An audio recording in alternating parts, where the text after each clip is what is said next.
Battery है तो वही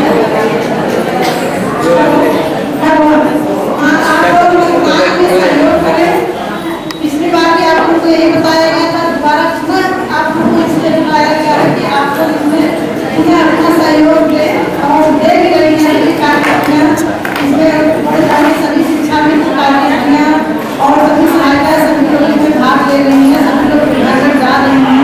ये सब पता लग रहा है, हम लोगों को सब सूचना मिल रही है कि हमारी आंगनबाड़ी कार्यक्रम शिक्षा आप लोग मेहनत कर रहे हैं, आप लोग वादा करती हैं कि पढ़ेगा कि नहीं पढ़ेगा बताइए। आप बताइए सब लोग मेहनत करेंगे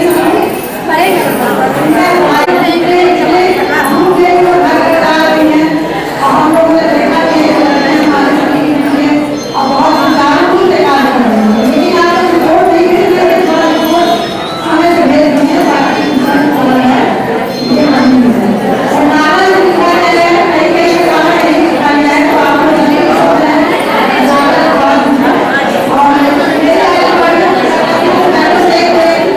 निवेदन है कि जो मेरा खाना जाता है ये खाना लेके जाता है आप लोग सहायता को लेकर वोट दीजिए, सहायता खाना लेके बच्चों को खिला दो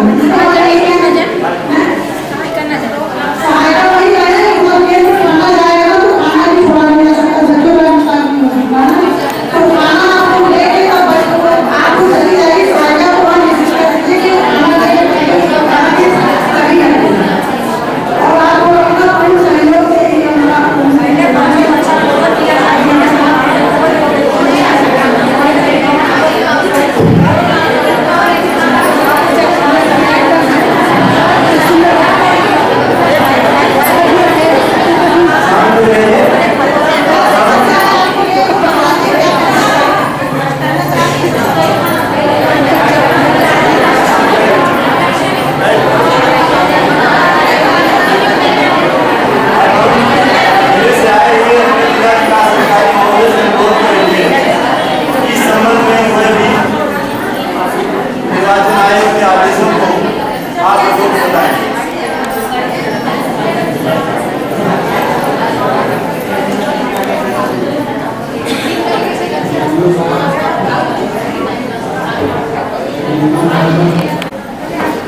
सभी के लोग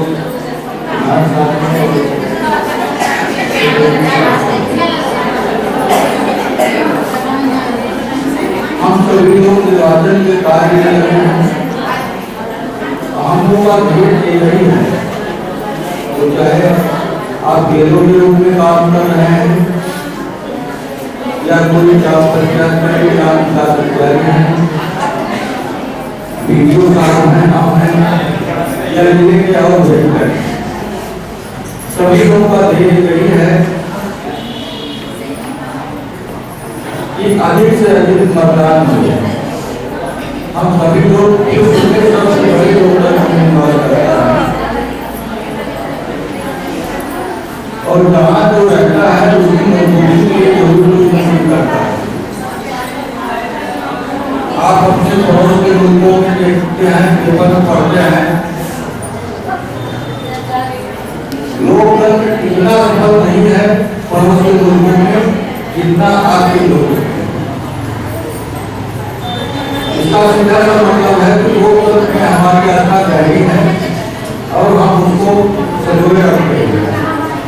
हमारा आगे का प्रयास यही है कि हम लोकतंत्र को ज्यादा से ज्यादा मजबूती प्रदान करें और इसके लिए जरूरी है कि हम ये बटन न नापे नोटा यानी इनमें से कोई नहीं, इसका भी विकल्प है। तो अब आपके पास विकल्प भी है।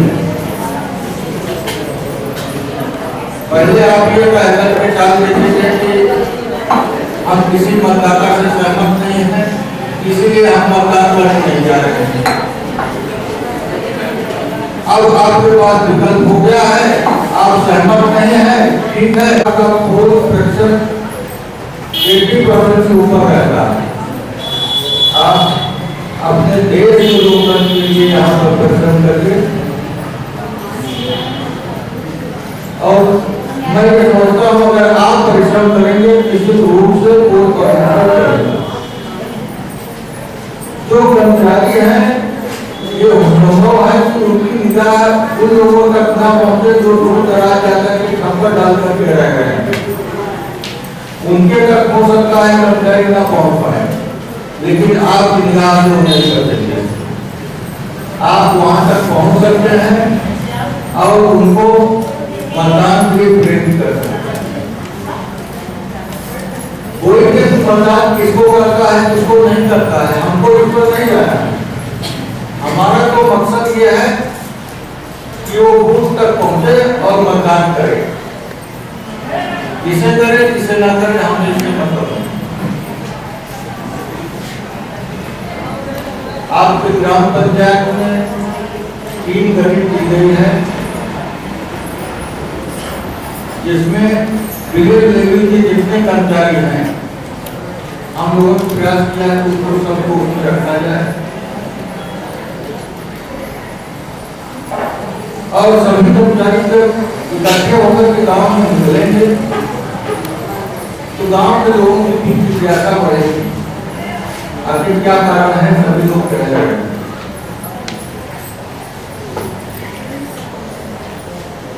अगर आप 4 लोगों में रोशनी फैला दिए तो 4 लोग और 4 लोगों में फैलाएंगे।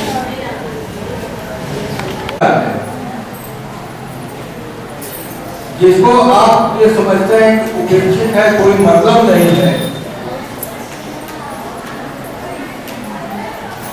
आप गांव में घूमते हैं हमारे दरवाजे पर खर्चा नहीं लगा, नाली नहीं बनी है, गांव में हम निवासी हैं, इन सब सुविधाओं का अधिकार हमारा है, ये सब बातें तो आप घूम के करते हैं।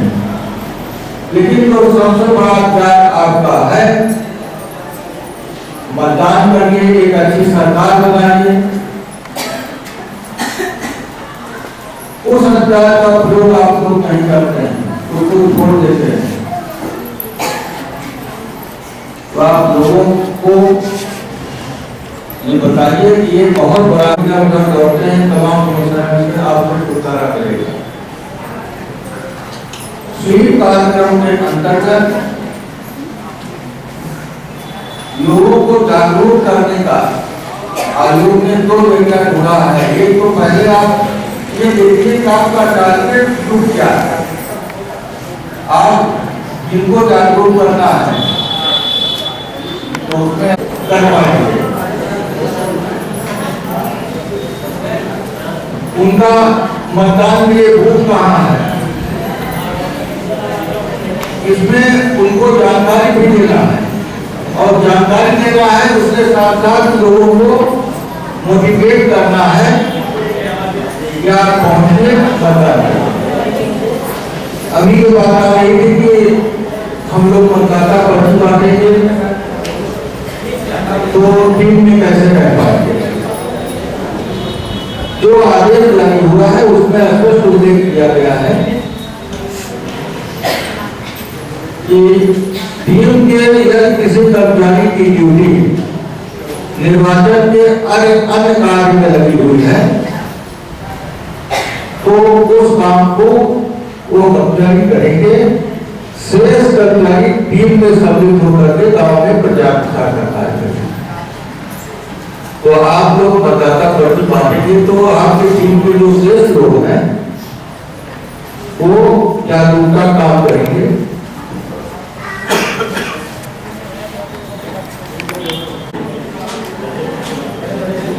यहाँ हमको अपने कर्तव्य और अधिकारों दोनों का बोध होता है।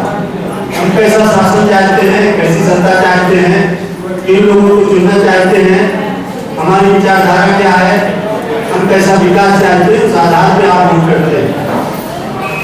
तो ये तो आपका अधिकार हो गया। और जब आप वोट देने के लिए बूथ तक जाते हैं तो ये आपका कर्तव्य हो गया। यहाँ वहां तक जाइए, वोट दीजिए। और जब आपके मन में भी ये भावना है तो जितने भी मतदाता आपको मिल रहे हैं उनको सबको जागरूक करिए, उनको समझाइए। आज के इस कार्यक्रम का, इस कार्यक्रम का यही उद्देश्य था। चूंकि समय हो रहा है, लोग को लग रहा है कि 12 बजे, कोई बात नहीं। DT ब्लॉक वालों की बैठक आप लोग हस्ताक्षर कर देंगे रजिस्टर पे। हमारे जो प्रधान जी आए हैं, मेरे जो प्रधान जी आए हैं, मेरा आप लोगों से विशेष अनुरोध है कि प्रधान जी इस पे हस्ताक्षर जरूर कर देंगे हमारे रजिस्टर पे। सेक्रेटरी लोगों से मेरा अनुरोध है कि उनके हस्ताक्षर अवश्य करा देंगे। मेरे बाद में अन्य कर्मचारी शिक्षा मित्रों का विशेष नाम इसलिए ले रहा हूँ, जिनका मैं भूल गया था, तो शिक्षा मित्र भी सारे लोग उस रजिस्टर पे दस्तखत कर देंगे। DT तहसील से संबंधित लोगों की बैठक हम समाप्त करते हैं। अब हम आप लोग बाहर जाएंगे तो अकबरपुर तहसील से संबंधित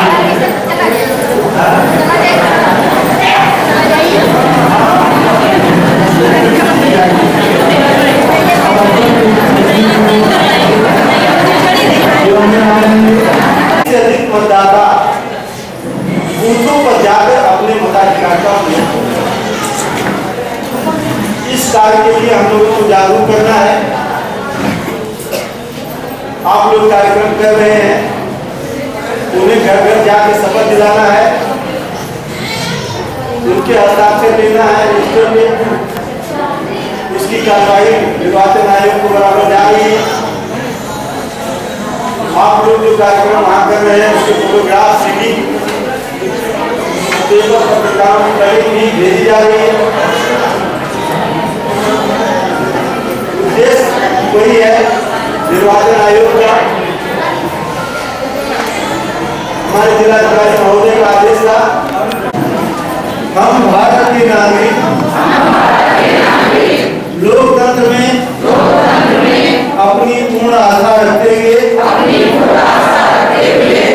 ये शपथ लेते हैं कि हम अपने देश की लोकतांत्रिक परंपराओं की मर्यादा को बनाए रखेंगे तथा स्वतंत्र निष्पक्ष एवं शांतिपूर्ण निर्वाचन की गरिमा को अक्षुण्ण रखते हुए निर्भीक होकर धर्म, वर्ग, जात, समुदाय, भाषा अथवा अन्य किसी भी प्रलोभन से प्रभावित हुए बिना सभी निर्वाचनों में अपने मताधिकार का प्रयोग करेंगे। बैठे।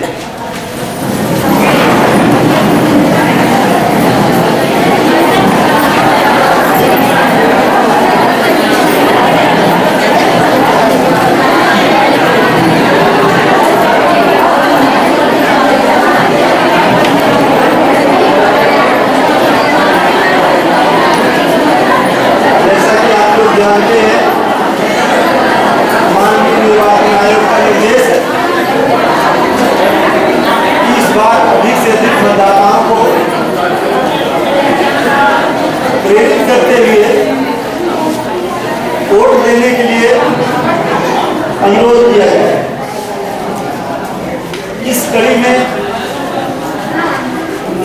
आप लोगों की एक बैठक इसी प्रकार की 3 तारीख को बुलाई गई थी इस विकास खंड में।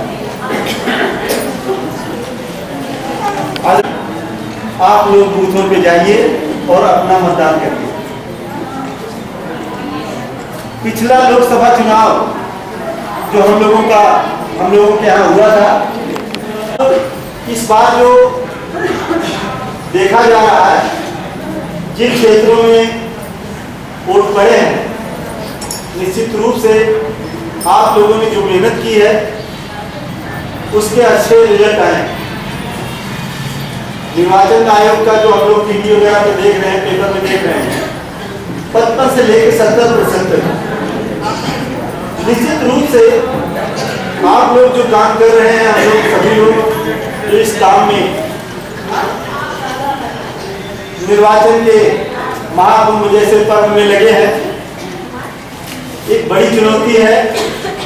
उस चुनौती को हम लोग अंजाम दे रहे हैं, परिणाम भी अच्छे हैं। जहाँ तक 55 अम्बेडकर नगर लोकसभा क्षेत्र के विधानसभा कटेरी क्षेत्र का सवाल है, निश्चित रूप से जो हम लोग काम कर रहे हैं, हम लोग उम्मीद करें और अधिक ऊर्जा के साथ लगे और हमारा जो प्रतिशत हो ये जिले में सबसे ऊपर जाना चाहिए। और साथ ही जिला ही नहीं, मतदाता भी जागरूक है और आप लोग भी मेहनत के साथ काम कर रहे हैं, इसलिए जिला ही नहीं उत्तर प्रदेश में सबसे अच्छा प्रतिशत जाना है। बड़ी चुनौती है, निश्चित रूप से काफी मेहनत करनी होगी। कोई भी लापरवाही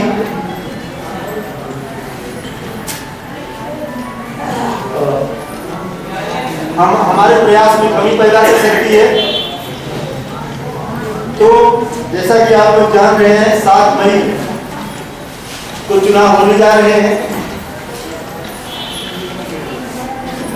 नए मतदाताओं की संख्या भी बढ़ी है। आखिरी समय तक जो बीएलओ है प्रारूप 6 भरवाकर नए वोटर बनाए गए हैं। निश्चित रूप से उनको भी प्रेरित कीजिएगा, पहली बार वोट डालेंगे।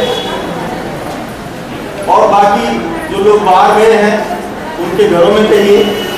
प्रधानों का जो चुनाव होता है, प्रधान जी हमारे यहाँ बहुत सारी बड़ी संख्या में मौजूद है। इनका जब चुनाव होता है, ये दिल्ली, बंबई, कलकत्ता कोई भी मतदाता वहां छूटता नहीं है ना। और उनकी कंपनी में चाहे जितना बड़ा काम है, उनकी फैक्ट्री में चाहे जितना बड़ा काम है, वो छुट्टी ले ही लेते और प्रधान जी की बात मानते हुए गांव आके वोट करते। हमारा ये जो चुनाव चल रहा है, क्यों नहीं, मेरा अनुरोध है कि इस टाइप की एक व्यवस्था बनाई जाए जिससे हमारे इस कटेरी विधानसभा क्षेत्र में अधिक से अधिक मतदाता 7 मई को वोट डालें। और एक संदेश जाना चाहिए कि यहाँ पे आप लोगों ने जो प्रयास किया था उसके अच्छे रिजल्ट आए। इस अभियान में जो मुझे सूचनाएं मिल रही हैं, कुछ प्रधानाध्यापक, सहायक अध्यापक शिक्षा मित्रों को इस काम के लिए नहीं छोड़ते। चुनाव में हम सभी निर्वाचन आयोग के अधीन होते हैं और हमारी पहली प्राथमिकता निर्वाचन हो जाती है। और मैं फोन करता हूँ खंड शिक्षा अधिकारी को, का कार्यक्रम करेंगे। इस बार निर्वाचन आयोग के निर्देशानुसार और जिलाधिकारी महोदय के आदेश के क्रम में पर्यवेक्षण अधिकारी 2 चरणों में जो कार्य हुआ है, मैं तो गया हूँ लेकिन मुझे पर्यवेक्षण अधिकारी नहीं मिले। इस बार पर्यवेक्षण अधिकारी भी नियुक्त किए गए। हमने भी अपने सारे एडीएस को आदेश दे रखे हैं। बाकी अन्य पर्यवेक्षण अधिकारी भी गांव-गांव जाएंगे और आपके इस काम को देखेंगे। हम लोग काम भी करें, दंडित भी हो जाए, ये चीज अच्छी नहीं होगी। बिना किसी कारण के हमारा कोई भी कर्मचारी अनुपस्थित पाया जाएगा तो उसके खिलाफ कार्रवाई होगी, क्योंकि ये निर्वाचन का काम है और निर्वाचन के समय हम लोग सब निर्वाचन आयोग के अधीन होते हुए उसी का कार्य देखते हैं। किसी भी प्रकार की लापरवाही समय नहीं होगी। पर्यवेक्षण अधिकारी जाएंगे, धूप बहुत है, ये सही है। निश्चित रूप से इस काम में महिलाएं बड़ी संख्या में लगी हैं, लेकिन काम तो पूरा करना है आपको। अब काम पूरा करना है तो अगर आप अपनी टोली के साथ जल्दी निकलते हैं कोई दिक्कत नहीं। आप ये ना सोचें कि 10 बजे निकलना है फिर हमको 5 बजे तक काम करना है, ऐसा कुछ नहीं।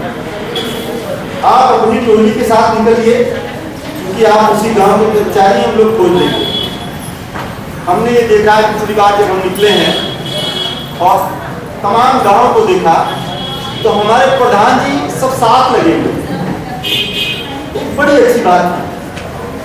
एक अच्छी चीज थी कि हमारे प्रधान जी हमारे उस टोली के साथ भी लग के घर घर जा रहे थे।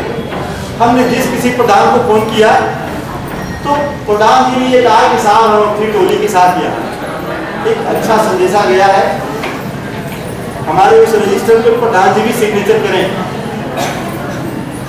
ज्यादातर प्रधानों ने टोली का साथ तो निभाया लेकिन दस्तखत नहीं किया। दस्तखत न करने से